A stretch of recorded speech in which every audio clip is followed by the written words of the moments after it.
Okay, good day to all science students. In this video lesson, we are going to discuss the quarter 2, week 5, the development of the periodic table. For day 1, we are going to discuss about the law of triads. Objectives: define and describe the Reiner's law of triads. Show curiosity about how scientists recognize pattern and elements, and explain the concepts of the Reiner's law of triads and how it helped organized elements. For activity, let us answer these motivational questions. So number 1, propose the law of triads. So that is Dove-Reiner.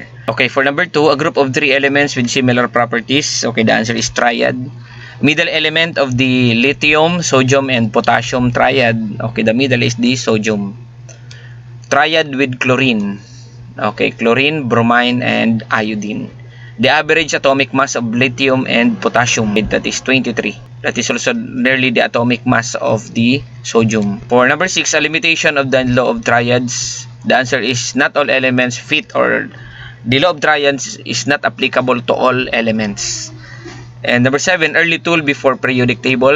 Okay, the triad. So ito yung mas nauna bago yung nabuo yung periodic table. And actually may kasunod pa itong triad. And number 8, element with atomic mass 6.9.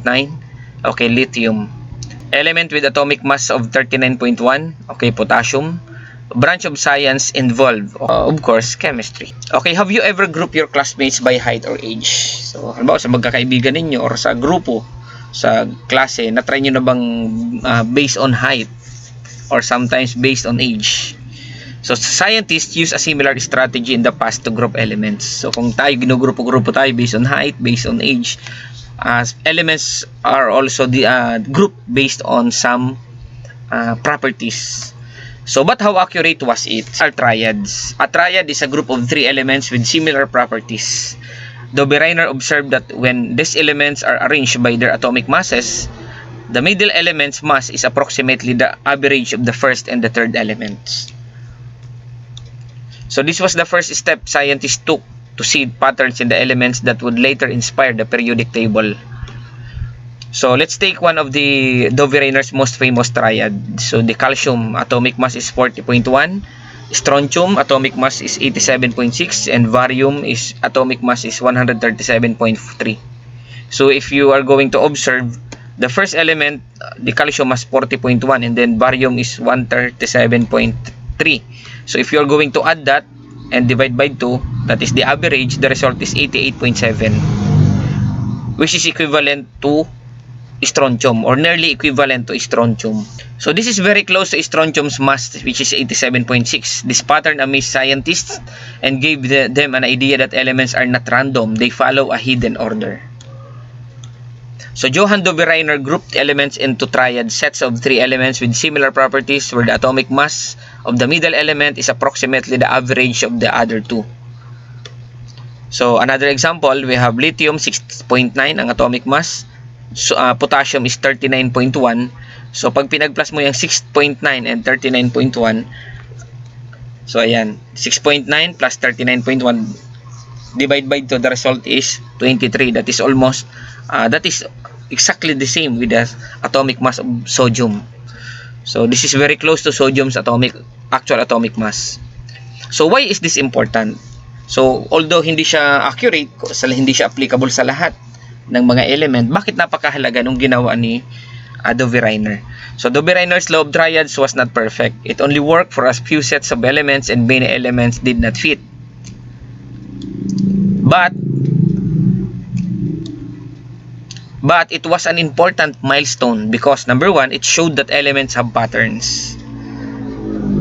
And number 2, it inspired later scientists like Mendeleev to search for a more complete system, which is the periodic table of elements. How did scientists recognize patterns? Scientists like Dove-Reiner were curious observers. They compared properties of elements such as how they react with water or air, their appearance, the color or shyness, and their atomic masses. Because of this curiosity, they discovered repeating patterns that would later become the foundation of the periodic law.